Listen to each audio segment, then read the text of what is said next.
How's it going, everybody? It is Cam here with Easy Work Acres, and today I wanted to go over adding a flock to another flock. So there's a lot of different ways you can do this. I've heard all kinds of different things. One of them being like putting chickens in the coop at night and stuff like that, so they wake up in the same area.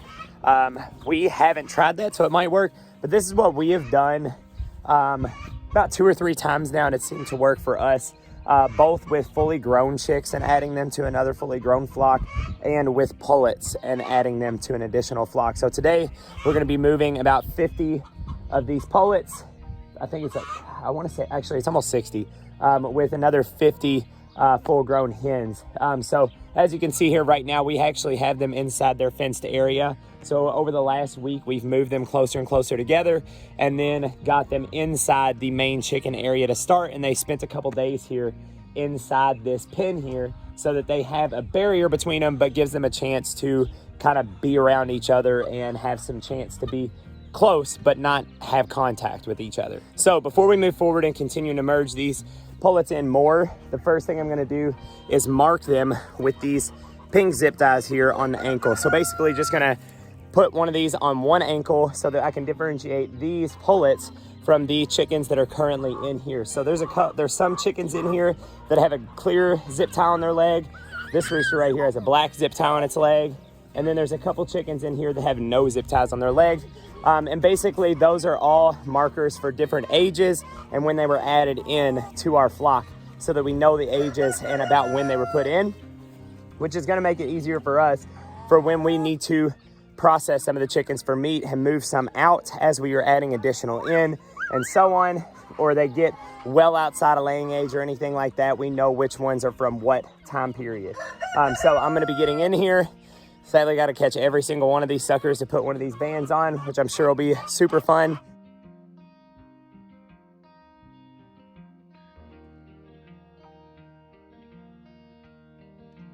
So real quick, while I had a hold of this girl, this is one of the ones that actually got attacked when they were younger. And I wanted to show you the wound and that it is healed and what it looks like here. So if you didn't see, we did a video on wound care for severely injured chickens. This whole patch here that's growing feathers back right now, this was completely opened up to exposed muscle. Like the skin was completely torn. And you can see she's got all those feathers growing back in and everything's looking healthy again. We got her marked.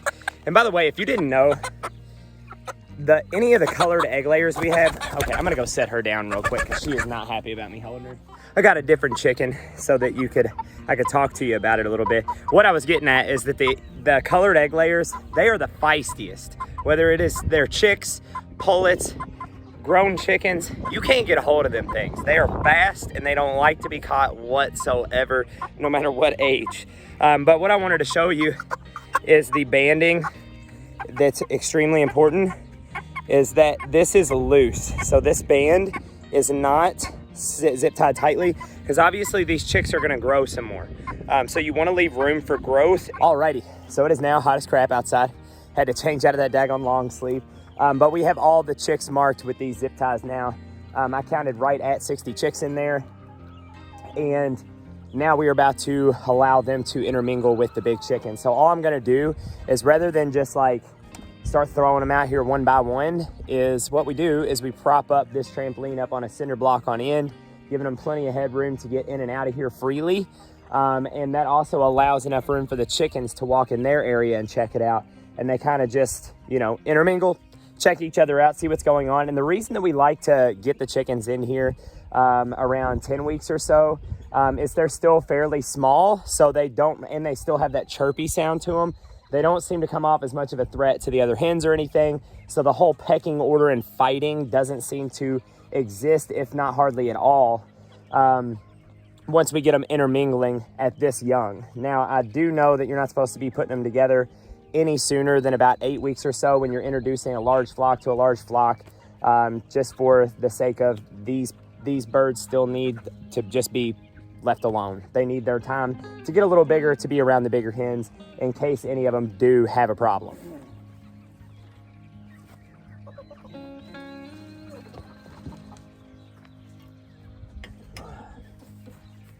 Be free, chickies.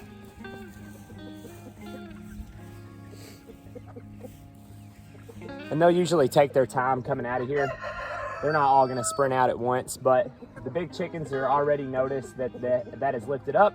The little chicks are starting to notice and coming out that other side, and everybody should be okay. We'll see. All right, so you can see here we got some of the big chicks in here checking things out, mixed with some of the smaller hens. So far, everybody's been pretty chill. I've had one flap up real big on the others, but other than that, no problem. And old Rooster here, he is always the herder. He is always trying to herd everybody into a certain area. Whenever we're moving the fence, he's the one trying to get everybody to the coop. It's a pretty good rooster. As you can see, almost all of these girls out here are pullets. And they have found the feeder right here. Like several of them have already been over here checking it out, and nobody seems to be battling over feed or anything. Everybody seems pretty happy. So that overall about does it as far as transitioning the pullets in with the chickens. This can definitely be a rough process. Right now it's going really well, and the past couple of times we've done it this way, it's went really well. But we have made mistakes in the past where we have added in chickens to the flock. I think the last time we did it, you know, we had like, I don't know, 30 or 40 chickens or so, and added 20 more that were already full-grown chickens that we were adding, and they attempted a bloodbath on each other. So basically we had to be out here for a few hours just trying to mitigate the fights and make sure nobody was actually injuring each other as they established pecking order. I'd say the roughest to put together or merge together is going to be any roosters that you're introducing to your other roosters, just because they are absolutely going to fight it out. They want to know who's alpha male around here, and they're going to fight it out to establish that. And with that being said, you want to make sure that if any injuries do occur where blood is drawn, that you want to kind of separate that chicken and get it out of there. Whether you put it just outside the fence area with to free roam, or just outside the fence area in a dog kennel or something. Basically just giving it time for that blood to dry up, and you can clean the rooster up and put them back in. That way, anytime blood's drawn, there's a chance that multiple chickens are going to constantly start pecking at it, and then you're just going to wind up with a rooster that is even more injured than it was just from the scratch that it got from the initial fight. So overall, I hear you, pretty boy. So in all, merging them together this way to where you give them time with a barrier between them has definitely worked really well for us. And obviously, when you get them in here a little younger, there's less likely fighting, because obviously the full-grown hens, they're going to know that they already got a higher order over those pullets when they enter. So that's all I got for you today. Hopefully this was helpful. Hopefully you can give this a try. And it doesn't have to be a giant hoop coop like this. When we very first did this, it was actually with a couple of pullets and stuff. Actually, it wasn't pullets. It was full-grown hens in our backyard at our old house, where we had 4 of them, like in a dog kennel, in the chicken area with the other chickens, and they were able to like kind of get mad at each other through the dog kennel, but not able to actually get to each other. And then once you know, a couple days went by and we let them out, there was like the fighting was over because they'd already done it, but they had a barrier to keep it from happening. But that's it.